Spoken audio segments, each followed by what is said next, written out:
T2 minus T1 sigh of x T1। अगर हमें किसी टाइम T1 पे वेव फंक्शन गिवन है और T2 पे पूछ रखा है तो टाइम इवोल्यूशन की हेल्प से हम उसको कैसे निकालेंगे, इस ऑपरेटर का यूज़ करके हम निकाल लेंगे। ठीक है, अभी हमें जो T1 टाइम है वो कितना है, 0 गिवन है, और T2 टाइम कितना दे रखा है, T2 टाइम दे रखा हमें mL² divide by 4πh cut. T2 time है mL² divide by 4πh cut. तो साई ऑफ एक्स T2 क्या हो जाएगा, e raise to power minus iota by h cut, h cap, T2 sigh of x0। और sigh of x0 कौन सी state का combination था, first का और थर्ड का। तो हम इसको कैसे लिख सकते, साई ऑफ x0 को हम ऐसे भी तो लिख सकते ना, Sai 1x minus psi 3x। और अगर हम कैट नोटेशन में डिनोट करें इसको, तो इसको हम psi x0, ket psi x0 is equals to ket psi 1 minus ket psi 3। ठीक है, तो अब अगर हम इस पे टाइम इवोल्यूशन ऑपरेटर लगाएं तो ये क्या हो जाएगा, e raise to power minus iota by h cut, h cap T2 psi 1x minus psi 3x।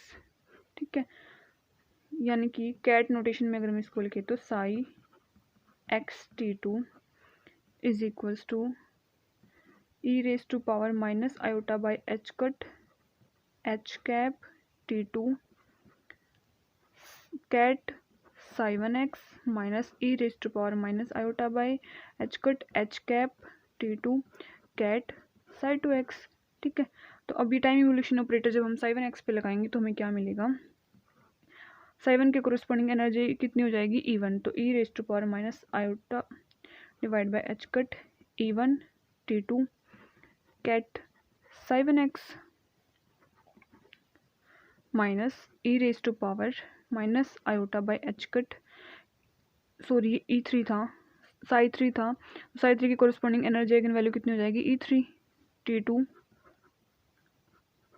psi3x0। ठीक है, E1 की वैल्यू कितनी थी, इसमें E1 की और जो हमारा टाइम है उसकी वैल्यू पुट कर देंगे, minus iota H cut E1 था पाई square H cut square divide by में 2ml स्क्वेयर, और जो टाइम है हमारा वो टाइम कितना है ml square divide by 4 pi H cut psi1x0 minus E raise to power minus iota by H cut E3 कितना है 9 pi square H cut square divide by में 2ml स्क्वेयर, टाइम कितना है ml square divide by 4 pi H cut, ये है psi3x0। ये H cut से ये एच कट, दो एच कट तो इसे एच कट स्क्वेयर कैंसिल हो गया, एक पाई से पाई कैंसिल हो गया, ml स्क्वेयर से ml स्क्वेयर कैंसिल हो गया। सिमिलरली यहाँ पे भी एच कट स्क्वेयर से एच कट स्क्वेयर कैंसिल हो गया, एक पाई से पाई ml स्क्वेयर से ml स्क्वेयर कैंसिल हो गया, तो क्या बच गया हमारे पास e raise to power minus iota pi by 8 ket psi1x0 minus E raise to power minus iota 9/8 pi ket psi3x0। ठीक है, उसके बाद इन दोनों टर्म में से क्या कॉमन आ जाएगा, e raise to power minus iota pi by 8, e raise to minus pi by 8 अगर हम कॉमन ले लें तो यहाँ पे क्या बच जाएगा कैट psi1x0 माइनस, इसमें से अगर हम क्या कॉमन लेंगे e raise to minus iota pi by 8, तो यहाँ पे बच जाएगा e raise to power minus iota pi minus iota pi, ये हो जाएगा कैट psi3x0। अब हमें पता है कि भी जो e raise to power iota theta वो किसके इक्वल होता है cos of theta minus cos e raise to minus iota theta होगा cos of theta minus iota sine of theta. अगर हम बात करें e raise to power minus iota pi की, तो ये किसके इक्वल हो जाएगा, ये हो जाएगा cos of pi minus iota sine pi, sine pi तो 0 होता है और कोस पाई कितना होता है -1, तो e raise to minus iota pi किसके इक्वल आ गया -1। तो जब हम इसके अंदर रखेंगे तो क्या आएगा e raise to power minus iota pi by 8 ket psi1x0 plus e raise to power minus iota pi की जब -1 रख दिया तो एक माइनस यहाँ पे था और एक और माइनस माइनस माइनस क्या हो गया प्लस, तो कैट psi3x0। तो ये क्या आ गया हमारा, जब टाइम कितना था t2 टाइम था तो उस पर क्या आ गया wave function E raise to power minus iota pi by 8 ket psi1x0 plus ket psi3x0। So option which option is correct, अगर हम इसकी टर्म्स में लिखें ना तो उसको psi1 और psi3 की वैल्यू रख लेंगे उसमें, तो अगर हम psi1 और psi3 की वैल्यू रखें तो यहाँ पे psi1 की वैल्यू रखेंगे तो कितना हो जाएगा ये e raise to minus iota pi by 8 root 2/l sine pi x by L plus root 2/l sine 3 pi x by L, और रूट 2/l बार को मनाया जाएगा, तो कौन सा ऑप्शन आएगा root 2/l sine pi x by L plus sine 3 pi x by L और e raise to power minus iota pi by 8, तो यहाँ पे 8 है ये, तो option D is the correct option. इसके बाद एक ये क्वेश्चन है जिसके अंदर 61 क्वेश्चन नंबर 61 जिसके अंदर क्या दे रखा है, the maximum intensity of solar radiation is at wavelength of lambda sun is approximately 5000 angstrom and corresponds to its surface temperature is 10 raised to power 4 Kelvin. If the wavelength of the maximum intensity of an X-ray star is this, its surface temperature is of the order. क्या दे रखा है कि कोई भी solar radiation है maximum intensity की, वो कितनी लेंथ पे है 5000 एंगस्ट्रोम पे, और जो सन का सरफेस टेम्परेचर है वो अप्रोक्सीमेटली कितना है 10 raised to power 4 केल्विन। और किसी जो कोई स्टार है जिससे क्या हो रही है, कोई भी एक रेडिएशन एमिट हो रही है मैक्सिमम इंटेंसिटी की, और उसकी वेवलेंथ कितनी है 5 एंगस्ट्रोम। उसका हम क्या पूछ रखा, सरफेस टेम्परेचर पूछ रखा हमसे। तो ये क्या है, ये ब्लैक बॉडी रेडिएशंस वाले टॉपिक से क्वेश्चन है। तो इसमें हम किसका यूज़ करेंगे, वीन्स डिस्प्लेसमेंट लॉ का यूज़ करेंगे। तो वीन्स डिस्प्लेसमेंट लॉ के according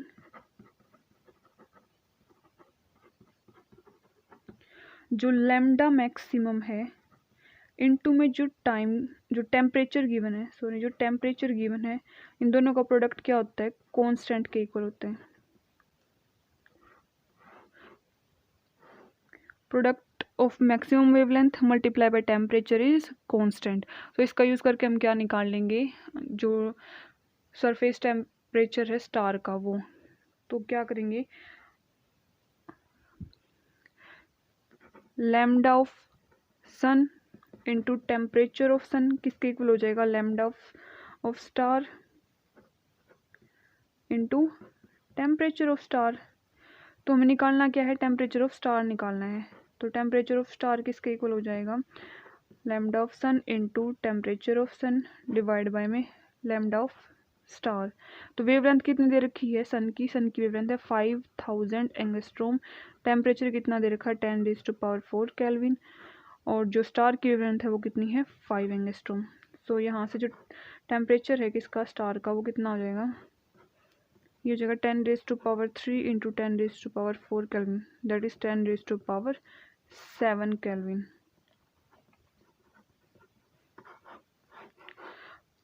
so option D is the correct option. बहुत इजी क्वेश्चन था जिसमें हमने क्या किया, वेन्स डिस्प्लेसमेंट लॉ का यूज़ करके टेम्परेचर निकाल लिया किसका, स्टार का। उसके बाद ये एक और क्वेश्चन है, क्वेश्चन नंबर 34। इसके अंदर क्या गिवन है, a particle of mass m is constraint to move in a circular ring of radius r। कोई एक पार्टिकल है जो सर्कुलर r, एक सर्कुलर है जिसकी रेडियस क्या है r, उसमें क्या कर रहा है, मूव कर रहा है। ठीक है, तो when a perturbation v prime या v dash is equals to a by r square cos square phi is added. ठीक है, कोई परटर्बेशन जब ऐड कर दी, the shift in energy of the ground state to first order in a is, क्या बताना है हमें, फर्स्ट ऑर्डर एनर्जी करेक्शन बताना है क्या होगा। तो इसके लिए हमें क्या करना पड़ेगा, सबसे पहले परटर्बेशन का क्वेश्चन है ये, तो ये करेक्शन निकालने के लिए हमें उसका क्या बताना चाहिए, वेव फंक्शन बताना चाहिए, इसका वेव फंक्शन क्या है। ठीक है, सो हमें क्या निकालना है, इसमें वेव फंक्शन चाहिए। तो इसका वेव फंक्शन कैसे निकालेंगे, विदाउट वेव फंक्शन तो हम इसको सोल्व नहीं कर सकते। तो ये क्या है, जैसे जो हाइड्रोजन एटम था, हाइड्रोजन एटम का केस था, उसी के जैसा, उसमें क्या था, एक इलेक्ट्रॉन मूव कर रहा था न्यूक्लियस के अराउंड सर्कुलर पाथ में, तो हमने उसका भी वेव फंक्शन निकाला था। ठीक है, तीनों उसमें साई आर थीटा फाई निकाला था। तो अब हमें सिर्फ क्या चाहिए, उसका एजीमुथल पार्ट देखेंगे क्या होएगा। जो हाइड्रोजन एटम में वेव फंक्शन निकाला था उसका सिर्फ क्या लेंगे हम, एजीमुथल पार्ट, यानी कि जो फाई वाला वेव फंक्शन था वो देखेंगे क्या होगा। तो वो क्या था, phi M A E raise to power iota M phi. अब ए क्या है यहाँ पे, नॉर्मलाइजेशन कांस्टेंट। नॉर्मलाइजेशन कांस्टेंट निकालना, तो क्या करेंगे हम, नॉर्मलाइजेशन कंडीशन का यूज़ करेंगे। कैसे, bra phi M ket phi M, ये किसके इक्वल होएगा, 1 के इक्वल होएगा। तो जब हम इसको करेंगे तो ये क्या हो जाएगा, ए स्क्वेयर, इसका बरा लेंगे तो ये हो जाएगा e raise to power minus iota M phi, और कैट में क्या हो जाएगा, e raise to power iota M phi, तो ये कैंसिल हो जाएगा। या फिर हम क्या, इसको इंटीग्रेशन की फॉर्म में कैसे लिखते हैं, ये हो जाएगा integration phi M star phi M D phi. ठीक है, अगर हम फाई एम का स्टार करेंगे तो ये a E raise to power minus iota M phi हो जाएगा, फाई एम क्या है, ए ई रेस्ट पर आई टाइम फाई। जब इन दोनों की मल्टीप्लाई करेंगे तो ये तो ए स्क्वेयर तो बाहर आ जाएगा, और ये माइनस आयो टाइम फाई और प्लस आयो टाइम फाई ये कैंसिल हो जाएंगे, तो अंदर क्या रह गया, फाई इज इक्वल्स टू 1। अब जो फाई की लिमिट है वो कहाँ से कहाँ तक होगी, क्योंकि ये पूरा एक सर्कल है तो लिमिट कहाँ से कहाँ तक होगी, 0 से 2 पाई तक। एक सर्कुलर रिंग पे मूव कर रहा है ये, तो फाई की लिमिट्स क्या हो जाएंगी, 0 से 2 पाई। तो यहाँ से जो नॉर्मलाइजेशन कॉन्स्टेंट है वो कितना आ जाएगा, a square is equals to 1/2 pi और a is equals to 1/√2 pi. तो जो हमारा एजिमुथल वेव फंक्शन है फाई एम क्या हो जाएगा, 1/√2 pi e raise to power iota M phi. ठीक है, अब हमें जो शिफ्ट इन एनर्जी पूछ रखा है वो किसके लिए पूछ रखा है, ग्राउंड स्टेट के लिए। ठीक है, ग्राउंड स्टेट क्या होगी, यानी कि n इज इक्वल्स टू 1 के लिए। अगर n की वैल्यू 1 है तो इसकी कोरस्पॉन्डिंग l क्या हो जाएगा हमारा, n-1, यानी कि 1 - 1 0। l की वैल्यू 0 है तो इसके कोरस्पॉन्डिंग ml भी कितना होगा, 0, यानी कि m क्या हो गया हमारा, 0 होगा फॉर ग्राउंड स्टेट। तो जो वेव फंक्शन है फाई एम, इसको क्या लिख सकते हैं हम, फाई 0, वो किसके इक्वल हो गया, 1/√2 pi. Now using perturbation theory, using PT, जो हमारी फर्स्ट ऑर्डर करेक्शन है एनर्जी के अंदर वो क्या हो जाएगा, फर्स्ट ऑर्डर करेक्शन क्या हो जाएगा, उसको हम कैसे लिखते हैं, ब्रा फाई एन, जो हमारी पर्टर्बेशन टर्म गिवन है वो, फिर कैट फाई एन। ठीक है, तो जो ग्राउंड स्टेट के अंदर फर्स्ट ऑर्डर पर्टर्बेशन ये क्या हो जाएगा, phi bra phi 0 V prime ket phi 0। और अगर हम इसको इंटीग्रेशन की टर्म में लिखे तो ये किसके इक्वल हो जाएगा, इंटीग्रेशन 0 से 2 पाई, फाई की लिमिट्स हो जाएंगी 0 से 2 pi, phi 0 star V dash phi 0 D phi. अब जो फाई 0 है उसकी वैल्यू रख दें इसमें, तो फाई 0 क्या है हमारा, और वी प्राइम की भी वो था 1/√2 पाई, और वी प्राइम क्या गिवन था, वी प्राइम था a/r² को स्क्वेयर फाई। ठीक है, और फाई 0 क्या है, 1/√2 पाई इंटू डी फाई। और ये जो 1/√2 पाई तो कांस्टेंट है और a/r² भी है, तो क्या आ जाएगा, बाहर आ जाएगा, तो 1/2 पाई इंटू a/r²। इंटीग्रेशन में क्या बच गया, 0 से 2 पाई को स्क्वेयर फाई डी फाई। अब इसका क्या करना है, हमें इंटीग्रेशन करना है। तो सबसे पहले हम क्या कर लेंगे, कोस स्क्वेयर फाई को हम क्या लिख सकते हैं, cos of 2 phi plus 1 divide by 2। तो E01 किसके इक्वल हो गया, a बाई में 2 पाई r इंटीग्रेशन फ्रॉम 0 से 2 pi cos of 2 phi plus 1 divide by में 2 डी फाई। अब हम इसका इंटीग्रेशन करेंगे तो इसका इंटीग्रेशन कितना आ जाएगा, a/2 पाई r, ये 2 भी बाहर ले लिया, तो कोस 2 फाई का इंटीग्रेशन कितना हो जाएगा, साइन 2 फाई डिवाइड बाई में 2 लिमिट फ्रॉम 0 से 2 पाई प्लस 1 का इंटीग्रेशन कितना हो जाएगा, फाई लिमिट फ्रॉम 0 से 2 पाई। ठीक है, अगर हम लिमिट पुट करें तो लिमिट पुट करने के बाद साइन ऑफ ये कितना हो गया, 4 pi minus sine 0 divide by में 2 plus 2 pi minus 0। Sine 4 pi क्या होता है, 0, साइन 0 भी क्या होता है, 0। तो ये वाली टर्म तो क्या होगी, ख़त्म होगी क्योंकि सारे 0 होगी, और यहाँ पे क्या बच गया, 2 पाई। तो कितना हो गया, a divide by 2 pi r into 2। Sorry एक मिस्टेक होगी, यहाँ पे a/r² था, तो यह सारे यहाँ पे सभी जगह पे क्या आएगा, r² आएगा। तो मल्टीप्लाई में जो ये इंटीग्रेशन करने के बाद क्या आया हमारा, मल्टीप्लाई में 2 पाई, तो 2 पाई से 2 पाई कैंसिल हो गया, आंसर कितना आया, a बाई में 2r²। So option C is the correct option. I hope आपको ये क्वेश्चन समझ आए होंगे, अगर समझ आए तो प्लीज़ इस वीडियो को लाइक कर देना, कमेंट कर देना, एंड प्लीज़ चैनल को सब्सक्राइब कर देना। Thank you so much for watching.